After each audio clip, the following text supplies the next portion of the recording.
आदाब, जय हिंद, जय भारत। मैं मोहम्मद तौफीक BTS news and TV channel में आपका इस्तकबाल करता हूं। आइए देखते हैं आज की ताज़ा खबर। बोले कि केसीआर का वजीफा पढ़ना बंद करिए। थोड़ा सा जिंदगी का तजुर्बा है कि थोड़ा सा तकब्बुर हमें होना चाहिए, वरना ज्यादा झुककर अगर मिले तो दुनिया पीठ का पैदा बना देगी। ठीक है। और मुसलमान एक ऐसी कौम है, किसी के बाप से डरती नहीं है और हम किसी के बाप के मोहताज नहीं है। सबसे पहली चीज, मुसलमान किसी के बाप का मोहताज नहीं है। मुसलमान का हक मुसलमान खुद ले सकता है और वो सबर के साथ ले सकता है। और केसीआर, तुम क्या हमारा हक छीनोगे? तुम क्या हमारे साथ हक तलफी करोगे?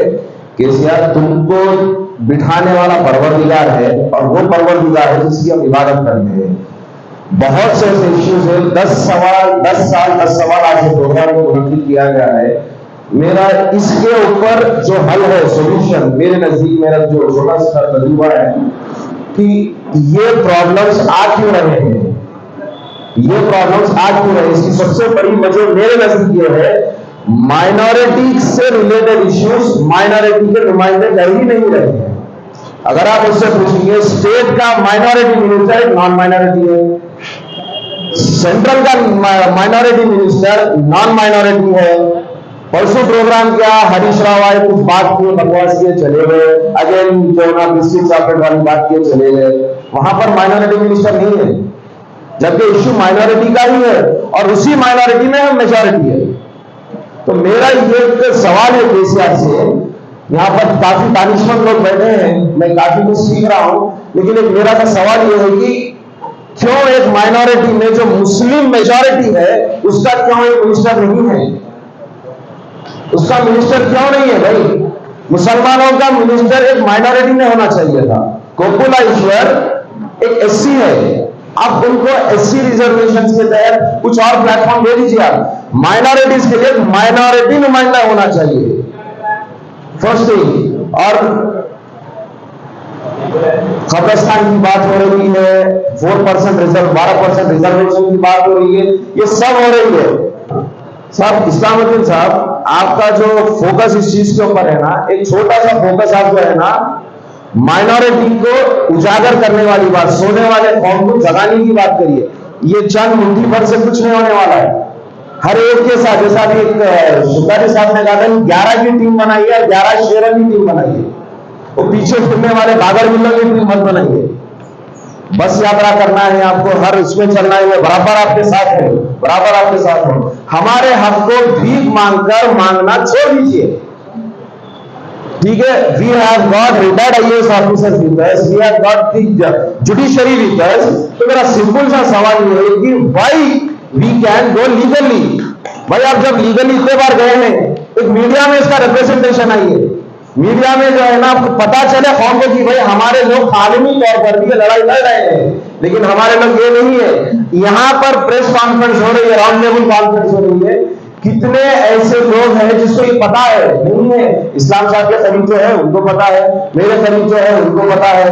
अवामुन नास में क्यों इसका इत्तला नहीं है कि भाई इस तरह से हमारे कौम के कुछ ऐसे रहनुमा, ऐसे रहबर, ऐसे कायद लोग भी हैं जो है ना हमारी फलाह के लिए, हमारी भलाई के लिए यहाँ पर कॉन्फ्रेंस रखे। आप लोग तमाम शिरकत करिए। वो है ना, कब्रिस्तान का एक नाम शहर खामोशी है, और हमारे लोग मुस्लिम कायदीन आज जो है, चाहे वकफ में बैठे रहने दो या कहीं पर भी रहने दो, ये लोग इतने भूखे दरिंदे हो गए हैं, इतने भूखे दरिंदे हो गए कि खा खाकर इनका पेट भर गया है, लेकिन फिर भी अपने आप को नहीं छोड़ रहे हैं। तो मेरा बस आपसे यही गुजारिश है कि जो है ना, कोई भी ऐसी राउंड टेबल कॉन्फ्रेंस हो, अच्छे बड़े पैमाने पर सर्कुलेट किया जाए कि मुसलमानों आओ, तुम्हारे लिए बात कर रहे हैं, हमारी जाती मफाद के लिए नहीं कर रहे। मैं हर वक्त एक बात कहना हूं और आज भी ये बात कहूंगा कि जो है ना, मैं या इस्लाम में या फिर अनवर साहब है, अबार भाई, ये काफी लोग यहाँ बैठे हुए हैं, कल के रोज हमारी औलाद हमको ये कहेगी कि भाई कौम के लिए लड़ने वालों में हमारे बड़े शामिल हुए। बस बहुत बहुत शुक्रिया।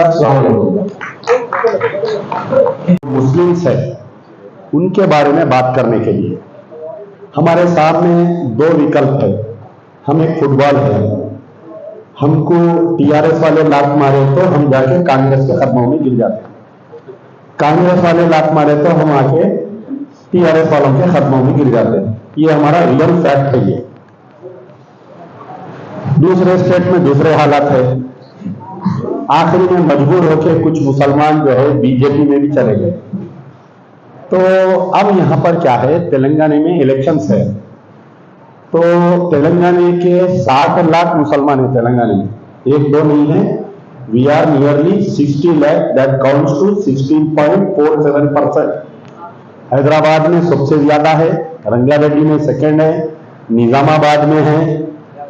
तो जब हमारे डॉक्टर इस्लामुद्दीन साहब आए थे, आपके साथ में बहुत सारे लोग थे, हमारे बहुत सीनियर लोग हैं जो ये बीसीस के लिए, जो मुस्लिम्स में जो बीसीस है उनके ऊपर एक लंबी जिद्दोजहद की उनकी तारीख रही। मैं खुद सुन के उनके बारे में कई देर हमारी तबादले ख्याल हुई। छोटी छोटी बातें हैं। मैं एक शेर में मेरी पूरी तकरीर की गुफ्तगू कर देता हूं कि सैकड़ों उलझने हैं, रह रह कर कौन से उलझन पे मैं बयान करूं। यानी एक हंगामाए मैशर हो तो कहूं, एक हंगामाए मैशर हो तो कहूं, रह रह के सैकड़ों उलझनों पर ख्याल आता है। क्या मैं वक्फ बोर्ड पर बोलूं, क्या मैं कस्टोडियल डेथ पे बोलूं, क्या मैं माइनॉरिटी फाइनेंस कॉर्पोरेशन में होने वाली नाइंसाफी पर बोलूं, क्या मैं खबरस्तानों के कब्जे में बोलूं, क्या मैं कमिश्नरेट का वादे पे बोलूं, क्या मैं रिजर्वेशन पे बोलूं, मैं किन किन मुद्दों पर बोलूं, ये मैं उस वक्त तक बोलते रहूंगा। मैं अपने कोई दलित मुसलमान को असेंबली में नहीं भेजा जब तक मैं बोलते रहूंगा। आप लोग भी जो है, अब हमारे सामने जब से मीटिंग चल रही, केसीआर के ऊपर हम फातिहा दे रहे हैं, केसीआर केसीआर केसीआर। कल कोई और सीएम बन जाता कांग्रेस का, वो रेवंत रेड्डी बनते, कौन बनते नहीं मालूम, हम फिर 5 साल उन पे फातिहा पढ़ते हैं। आज जो कांग्रेस वाले यहां पर बैठे हैं, कल दूसरे पार्टी के लोग आ जाते हैं। हमारी हमदर्दी में मैं जो हूं तकरीर कराता हूं, बहुत कंट्रोवर्शियल रहते मेरे जुमले, सख्त बोलता हूं, इसलिए कई लोग मुझे बुलाते नहीं। आप लोग बुलाए, मैं बहुत शुक्रिया अदा करता हूं। अब आपका जो एजुकेशनल प्रोग्राम है आपका, हमारे डॉक्टर इस्लामुद्दीन साहब का यह है कि पूरे हम डिस्ट्रिक्ट फिरेंगे, बस यात्रा निकालेंगे। मैं बोला वो बस में एक सीट मेरे लिए भी रखी है। I am with you, I am with you. आप 5-6 कॉन्स्टिट्यूंसी पकड़ी, आप ज्यादा नहीं, जहां पर आपके दलित मुस्लिम हैं। रिसेंटली एक जियो हुआ कि बीसी को 2 लाख रुपए देते बोल के। भाई मुसलमानों में बीसी है, केसीआर का क्यों नहीं दे रहे बोलिए आप? आपकी तरफ से आप कोर्ट को क्यों नहीं गए बताइए आप?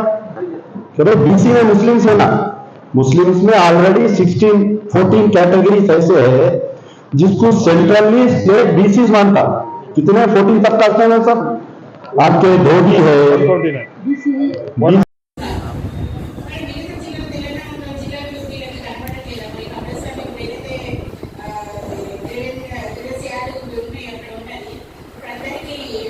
केसीआर साहब तेलंगाना में 4% रिजर्वेशन है, उसमें 1% रिजर्वेशन निकाल दिया गया, वो किसी को नहीं मालूम। ये अभी 3% है। तो ये नीट के एग्जाम में हमारे मुसलमान के बच्चों के 300 सीट जाएंगे, एक नहीं दो नहीं 300 सीट जाएंगे। हमारा बहुत बड़ा नुकसान होगा। आप जरूर इसके ऊपर बात कीजिए, आप जरूर बात कीजिए। मैं इतना ही बात करते हैं, आप सभी को मौका देता हूं, आप इसी के ऊपर बात करो। अल्लाह ही हकों को हासिल करो। साचार ने बोला है पढ़ाई में नहीं है, साचार ने बोला है पढ़ाई में नहीं है। मिश्रा ने बोला है रिजर्वेशन देना है, मिश्रा ने बोला है रिजर्वेशन देना है। केसीआर बोलते में संघर्ष करते ही रहेंगे, मरते ही दम तक लड़ते ही रहेंगे, मरते अदालत के दरवाजा खटखटाते रहेंगे, गली गली गांवों में फिरते ही रहेंगे, गली गली कर ही हकों को हासिल करो। माइनॉरिटी कॉर्पोरेशन मिंगल के तारे, बड़े बड़े शेरवानी बैठ करे लूट रे। माइनॉरिटी कॉर्पोरेशन मिंगल के तारे, बड़े बड़े शेरवानी बैठ कर लूट रे। गरीब मुस्लिम ने फिर कर थक रे, लड़ते चलो लड़कर ही। तो हम क्यों आएंगे? जितने भी हमारे साथी है जो तेलंगाना में काम किया, मैंने उनको तमाम लोगों को फोन किया कि प्रगति भवन से फोन आएगा, और तकरीबन मेरे जितने भी साथी है उनका हर डिस्ट्रिक्टों से यही जवाब गया। तो वो स्टेज के ऊपर केसीआर साहब नहीं आए, हरीश राव साहब है। अगर केसीआर साहब आते तो वहां एक मसला क्या होता, जैसा खजूर खाओ सो जाओ, खजूर खाओ साथ में सो जाओ रमजान के अंदर, तो उस दिन केसीआर मुसलमानों के साथ सेल्फी ले लो, वोट डालो, 5 साल सो जाओ। तो केसीआर साहब सेल्फी लेने वाले थे वो दिन, लेकिन केसीआर साहब नहीं आ सके। तो मेहरबानी कर ये जो हम इसके अंदर जितने लिखे हैं ना, इसमें मेन और क्या बात है, जो सचार कमेटी है, सचार कमेटी है, रंगनाथ मिश्रा है, और केसीआर को सामने जो अभी लाए सो सुधीर कमीशन है, ये सुधीर कमीशन है। ये तमाम सब के अंदर क्या बोलते हैं कि मुसलमान दलितों से पसमानदे हैं, और केसीआर साहब ने क्या बोला था तेलंगाना जेएसी के स्टेज के ऊपर हैदराबाद के अंदर कि तेलंगाना आने के बाद सचार कमेटी को मैं इंप्लीमेंटेशन करता हूं, सचार कमेटी लाने में मेरा बहुत बड़ा रोल है, तबकि केसीआर साहब का कुछ भी नहीं था वहां पे।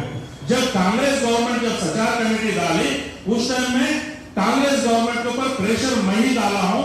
जब सचार कमेटी आई, और सचार कमेटी के बारे में मेरे से ज्यादा किसी को नहीं मालूम, तो सचार कमेटी क्या कहती है, 10 से 15% मुसलमानों को हर तरीके से, एजुकेशन में, पॉलिटिकल में, हर तरीके से, जैसा एसटी लोग हमारे एसटी भाइयों के जैसा पॉलिटिकल रिजर्वेशन है, एसटी भाइयों के जैसा सेम हमारे मुसलमान भाई को भी देना चाहिए।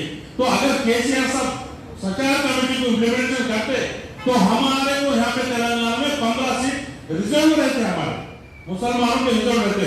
और एक खास बात बता रहा हूं मैं आपको कि पिछले 5-6 महीने पहले जब वो किशन रेड्डी जी एक प्रेस मीट लगा के क्या बोले कि तेलंगाना में रिजर्वेशन कितना भी बढ़ा दो, हम सेंट्रल गवर्नमेंट वाले कुछ नहीं बोलेंगे।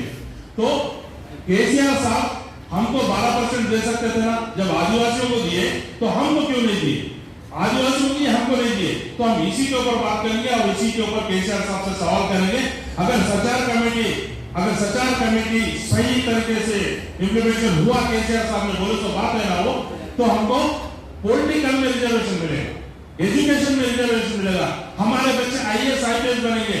और हमारे यहाँ पे चंद्र कुमार साहब है और आकुल साहब है, आप लोगों से हम रिक्वेस्ट करते हैं, क्यों तो अभी परसों नीट का एग्जाम हुआ, ये सर बहुत बड़ी बात है, नीट का एग्जाम